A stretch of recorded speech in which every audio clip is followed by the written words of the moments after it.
Ryan Dents, good to see you again, mate. It's been a while. How are you? Yeah, not too bad. Yeah, how you going? Very well. We've got a bit to cover today, so we'll get Yeah. stuck straight into it. First of all, there's a bit going on with the Commonwealth Bank allowing their customers to trade Bitcoin. Tell us about that. Yeah, so a huge turnaround from the previous held stance from the banks in Australia who were very much against any form of crypto, even against their customers buying it. I've heard of examples of people having accounts closed for having the cheek to buy some Bitcoin with their own money. Ridiculous. But so the fact that now Commonwealth Bank, who are the biggest bank in Australia with about 6.5 million customers, they have basically announced that at some point early next year, they're going to allow their customers to buy and hold Bitcoin or crypto. I'm not too sure if it's specifically Bitcoin or crypto as well, but they're going to allow them to do that within the banking app that they've got. So that's a sea change in the mentality from Australian banks, and I think that's going to be an interesting juxtaposition to what we talk about, soon about what's happening in China. Just to give you a quick recap of what's going on around the rest of the crypto universe, we've got Bitcoin near all-time highs. It's knocking on the door of 65,000. If we can get past that, then we could see it rapidly move up into the 80,000s, and then, round numbers like 100,000 tend to act like a magnet at some point, and Yep. that, I'm not saying this will definitely happen, but if it starts moving up again, that comes in play. And you're seeing maybe a foreshadowing of this in the equity markets with our Bitcoin miner recommendations. Bitcoin miners have been going nuts in the last month. So hopefully a few subscribers managed to buy into them. I think Marathon's up, like 50 or 60% since we recommended it. That Core Scientific one, which if you recall was one that was a sort of like backdoor listing, that's risen about 30 or 40%. And as far as I can tell, the backdoor listing still seems to be on track. But what I've noticed beyond price, what's interesting with the Bitcoin miners is that they are, at the moment, they're holding on to their newly mined Bitcoin. You can see that in their quarterly reports. They're not selling their Bitcoin at the moment, even though we're near all-time highs. They're holding onto their Bitcoin, which is really interesting. Another bit of news, which sort of ties into that as well, was Coinbase, who they're a listed company as well in America. They're a major crypto wallet provider, one of the oldest and probably most well-known crypto wallets. They announced that they would be allowing customers to borrow up to $1 million using Bitcoin as collateral. So that's interesting because it comes down to the argument, well, if Bitcoin is a store of value, people talk about, well, eventually you're going to have to sell your Bitcoin to spend it.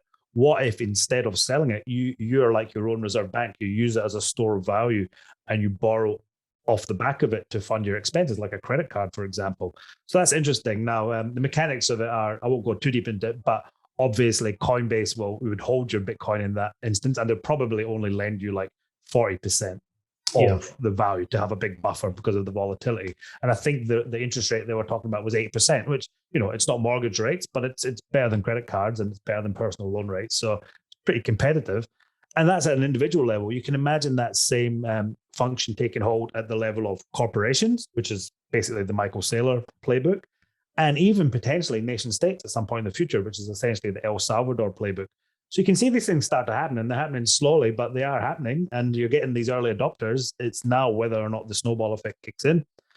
Just lastly, on the investment recommendations, I just noticed today that the Stablecoin Yield Fund, which was an option on the Ember Fund app, which was one of our monthly recommendations, the interest rate on that is up to 8%. So that's obviously a little bit higher than what it was a few months back. So that's the interest rate on stable coins, which is the crypto equivalent of investing in a bank account or investing in cash. It's obviously not the same, but theoretically, it's like putting US dollars into a crypto bank account and getting an interest rate off that. 8%, not bad, especially when you compare that to bank account savings rates. And the recent DeFi, Smart DeFi Index option on Ember Fund, which we did a report on recently, that's up 28% since we put that report out, which is pretty good. And remember, that's a basket of leading decentralized finance projects, and you don't need to pick them. It's like an index; it just automatically rebalances according to whichever ones are moving up in value. And there's probably about 15 or 16 different projects in that. It's a really easy way to give yourself exposure to the DeFi space. That's up 28% already. So I suppose all that news, you can see there's definitely, we've gone from being fearful to definitely having a little bit of optimism. You can see that in the price. You can see that in the stablecoin yield. You can see that in the DeFi yield. But when you look at the on-chain stuff, no one's selling at this point. So my best guess, and this is obviously could be wrong, but my best guess would say we're at the early stages of a bull market. You know, that stage where things are high, but the people are still holding strong. They're not selling into that strength yet. So we could get, you know, a 2-month run into Christmas like we did in 2017. And then you'll get to a point eventually where it runs too hard. And the profit takers come in. Profit takers will come in, but they're as far as I can tell, looking at the on-chain stuff, they're not there yet.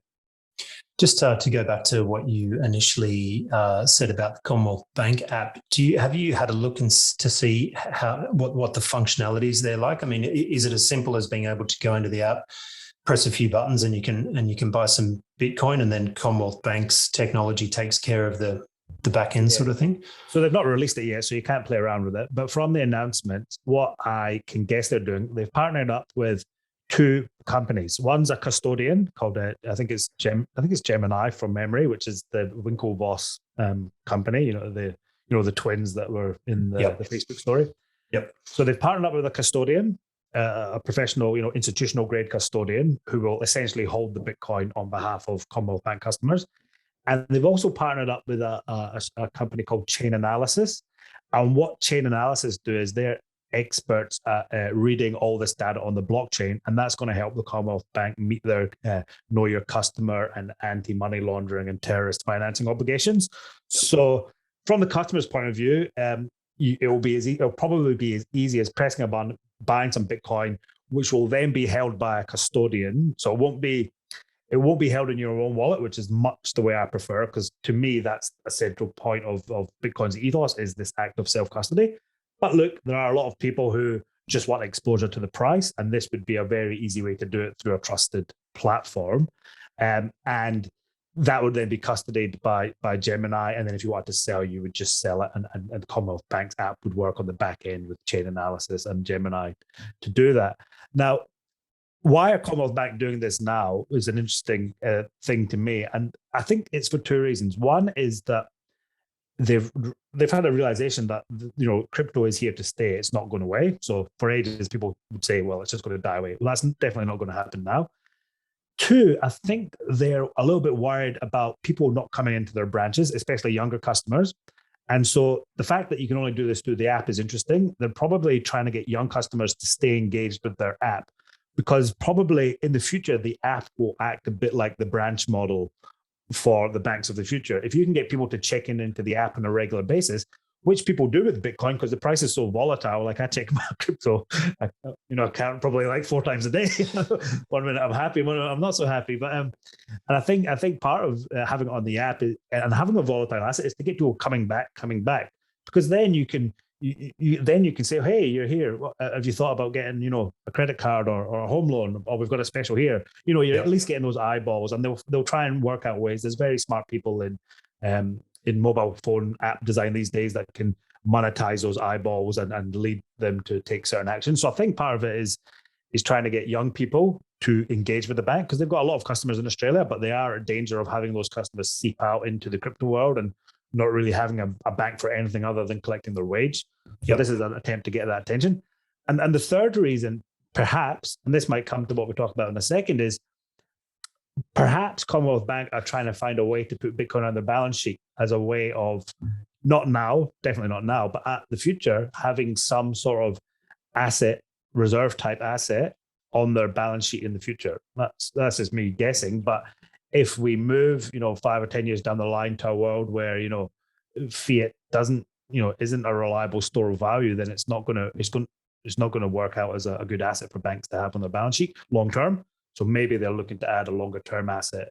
I know insurance companies in America are looking at that thing, that aspect of how do you manage your long dated liabilities when bonds are only paying, negative rates in some sense. So perhaps some financial institutions like banks and insurance companies are looking at adding this store of value asset, which has potential to more than rise with inflation over the next 10 years. I hope you enjoyed that preview from New Money Investor. To get access to the full video and much more, please click on the link below.